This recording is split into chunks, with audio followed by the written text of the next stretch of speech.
What did you call me jahil? He doesn't know, and he doesn't have ilm. If you say to him, you don't have any knowledge, he finds a constriction in his heart. And he would love to be called a person of knowledge, an alim. Ali ibn Abi Talib, radiyallahu anhu, it is reported from him that he said, as has been mentioned by Al-Khatib in Tadhkiratu Sami' wal-Mutakallim, he said that sufficient is a virtue of knowledge as an honor, that the one who claims he has it yet does not possess it, but he rejoices if he is affiliated to it. That's the virtue of ilm. That is the honor of ilm. That a person who does not possess it, he will rejoice when it is said to him, MashaAllah, you have ilm. And sufficient is ignorance as a dispraise, that one frees himself from it, even if he is guilty of it. No one likes to be called a jahil. And that is a statement ascribed to Ali ibn Abi Talib radiyallahu anhu.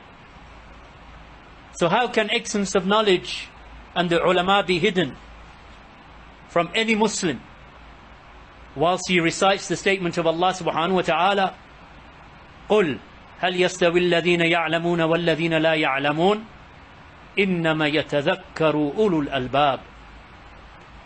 Allah subhanahu wa ta'ala said in this ayah in Surah Al-Zumar, say to them, O Prophet, are those who know equal to those who do not know? It is only men of understanding who will remember and take admonition. They are not equal, my brothers and sisters, the alim and the jahil. But even the alim and the abid, they are not equal. Allah subhanahu wa ta'ala has said in this book, in the book of Allah subhanahu wa ta'ala, He states, شَهِدَ اللَّهُ أَنَّهُ لَا إِلَهَ إِلَّا هُوَ وَالْمَلَائِكَةُ وَأُولُو الْعِلْمِ قَائِمًا بِالْقِسْطِ لا إله إلا هو العزيز الحكيم. Allah bears witness, Shahid Allah, meaning that Allah testifies and He bears witness that none has the right to be worshipped except for Him. And likewise the angels, they bear witness, and those with knowledge, they bear witness. And Allah maintains His creation with justice. None has the right to be worshipped except for He, the Almighty, the All-Wise. So here Allah subhanahu wa ta'ala combined His witness, His testimony, with the testimony of the angels and the testimony of Ahlul Ilm, the ulama. So Allah mentioned Himself and the malaika and the ulama, that they all bear witness. Why do they bear witness? Because they know Allah subhanahu wa ta'ala, and they recognize that Allah subhanahu wa ta'ala is alone worthy of worship. And they are the ones who understand ibadah as it should be understood. They are the ones who fear Allah subhanahu wa ta'ala more than the rest of the people. It is only the ulama who fear Allah subhanahu wa ta'ala like no other person. So ilm, my brothers and sisters, raises a person, brings him closer to Allah subhanahu wa ta'ala. Allah subhanahu wa ta'ala, Allah's Messenger sallallahu alayhi wa sallam said that whomsoever Allah subhanahu wa ta'ala wishes good for, He gives him understanding of the religion. And the ulama of al-Islam, they say that in this is an indication that the one who does not have ilm, then Allah subhanahu wa ta'ala does not want good for him. Ilm, striving for knowledge, knowledge of Tawheed, that is the most important of all types of knowledge. فَعْلَمْ أَنَّهُ لَا إِلَهَ إِلَّا اللَّهُ وَاسْتَغْفِرْ لِذَنْبِكَ. And Imam al-Bukhari rahimahullah ta'ala has a chapter heading, Al-ilmu qabla al-qawli wal-amal, that knowledge precedes both speech and action. And then he mentions this ayah, have knowledge, O Muhammad, that none has the right to be worshipped except for Allah, and then seek forgiveness for your sins. Meaning that Allah subhanahu wa ta'ala began with ilm. Have knowledge, O Muhammad, informing the Prophet sallallahu alaihi wasallam and the ummah as a whole and mankind as a whole, have knowledge that there is none worthy of worship except for Allah, and then seek forgiveness for your sins. So Allah began with ilm, and then Allah subhanahu wa ta'ala mention the affair of action, having knowledge and then acting, because the jahil, he acts and he has no knowledge and he causes more corruption than he brings about khair, because that's the way of the jahil. The jahil is the one who goes and causes fasad and fitna in society. He is the one who speaks without knowledge and causes a husband to be separated from his wife. He is the one who causes corruption in households. He is the one who causes fitna within society. He is the one who will lead the people to innovation and misguidance. He is the one who opens the door for the people to follow him into the pathways of shaitan. Wal-iyadhu billah. So let us not be from those who do not give ilm its importance, just as Allah subhanahu wa ta'ala has given it. And that's why Imam al-Bukhari brought the chapter heading, Bab al-ilmu qabla al-qawli wal-amal. Chapter heading, that knowledge precedes both speech and action. You cannot speak unless you have ilm. You cannot act unless you have ilm. I hear constantly from the people, we're not doing enough, we need to do more, we need to do more. No, we don't need you to do more.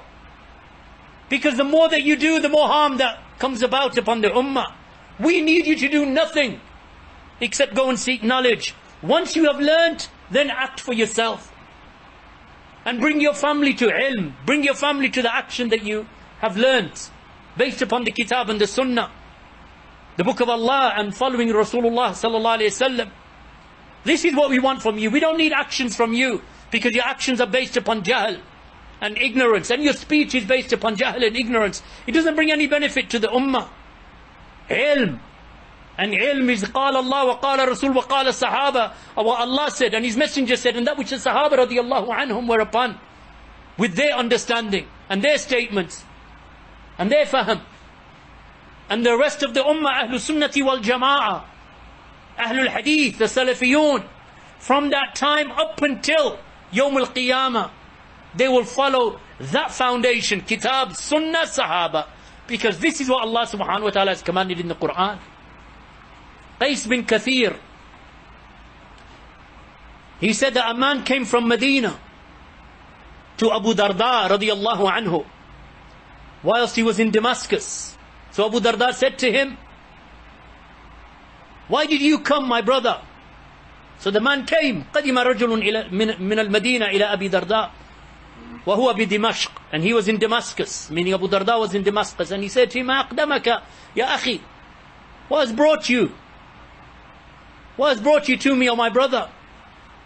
فقال حديث بلغني أنك تحدثه عن رسول الله صلى الله عليه وسلم. He said, I have come for one hadith that is reached me, that you narrated from the Prophet صلى الله عليه وسلم.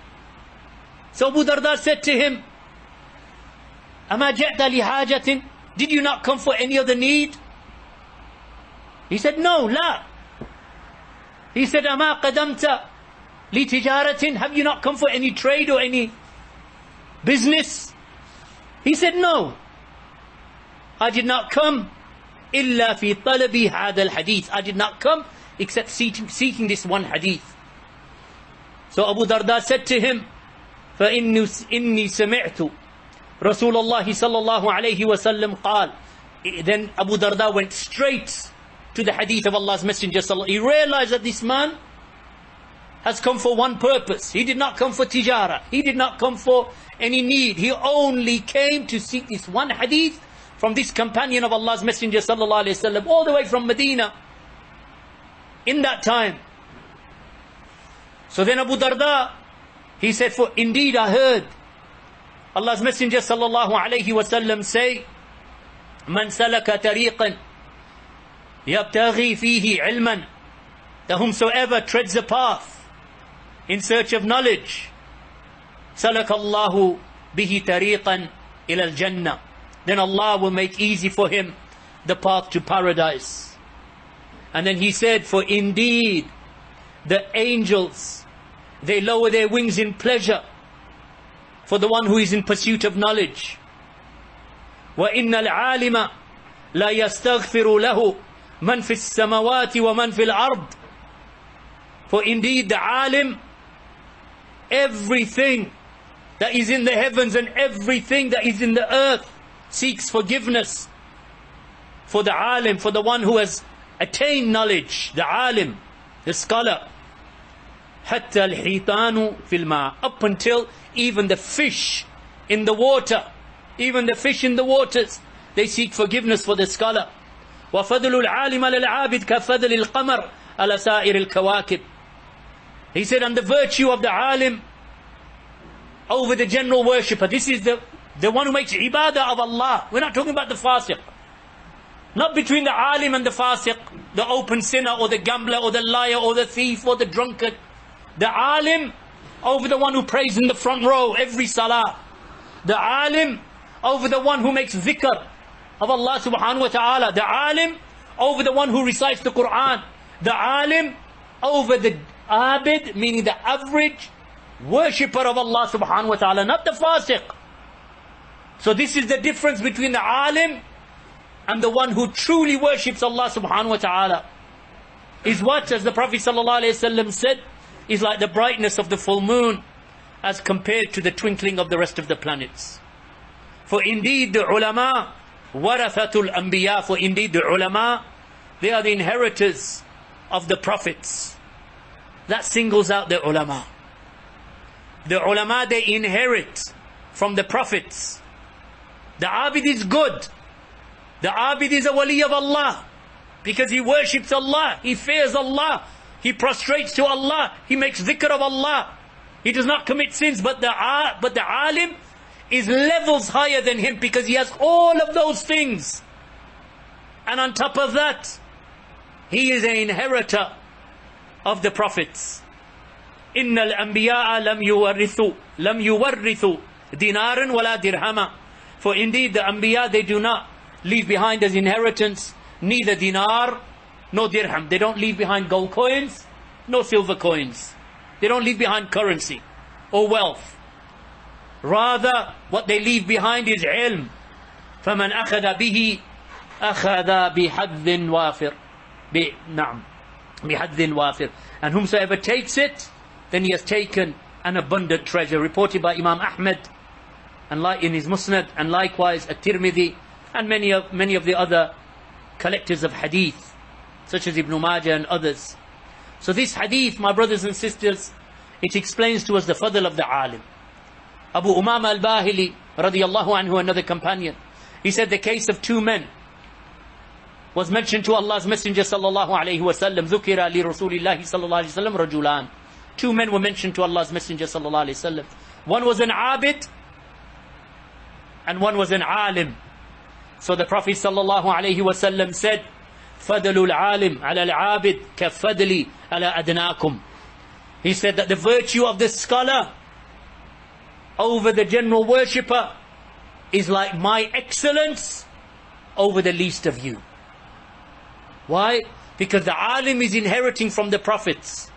He is the one who's taking what the prophets left behind as inheritance. Then the Prophet sallallahu alaihi wasallam said that indeed the angels and the inhabitants of the skies and the inhabitants of the earth, up until even the ant in its nest and the fish in the water, send salutations upon the one who teaches the people good. Muallim nas al khaira. So the Prophet sallallahu alaihi wasallam mentioned that they send salutation, meaning that they make dua for them. La yusalluna ala muallim nas al khair. So they make dua for them. They send salutations upon them. They invoke Allah's blessings for them, for the one who teaches the people good. Who is the one who teaches the people good? The alim. The one who has ilm. The jahil can't teach anything. So it is important, my brothers and sisters, that we establish this in our lives, the importance of seeking knowledge. That narration, by the way, collected by Imam al-Tirmidhi in Kitab al-Ilm, amongst others Imam Darimi likewise in his Muqaddimah to the Sunan, to his Sunan, and other than them. And the narration is authentic. We want to be from those who, even the ants in the nest, how many millions or billions of ants are they seeking forgiveness for the alim? How many fish are there in the ocean seeking forgiveness for the alim? How many angels there are who are making dua for the alim? This is the alim who is sincere, who is truthful, who acts upon what he knows. He has ikhlas. He does not lie to the people. He does not make kitman of ilm. He does not hide knowledge from the people, but rather he teaches them. And we'll finish today upon that which will encourage us, insha'Allah, and that is the narration of Anas ibn Malik, that Allah's Messenger sallallahu alayhi wa sallam said, "Talabul ilmi faridatun ala kulli Muslim," that the pursuit of knowledge and the seeking of knowledge is obligatory upon every Muslim. So let us take that pursuit. The narration reported by Ibn Majah in his Muqaddimah, and the narration is Sahih. Let us seek knowledge. Let us fulfill that obligation that Allah has made binding upon us. And the most important knowledge is the knowledge of the Aqeedah, which is the knowledge of their Aqeedah, that the Prophets and the Messengers, this is what they began with. Begin with Tawheed, the rectification of the Aqeedah, learning the Aqeedah from the books of the Salaf, the books of Aqeedah of the Salaf.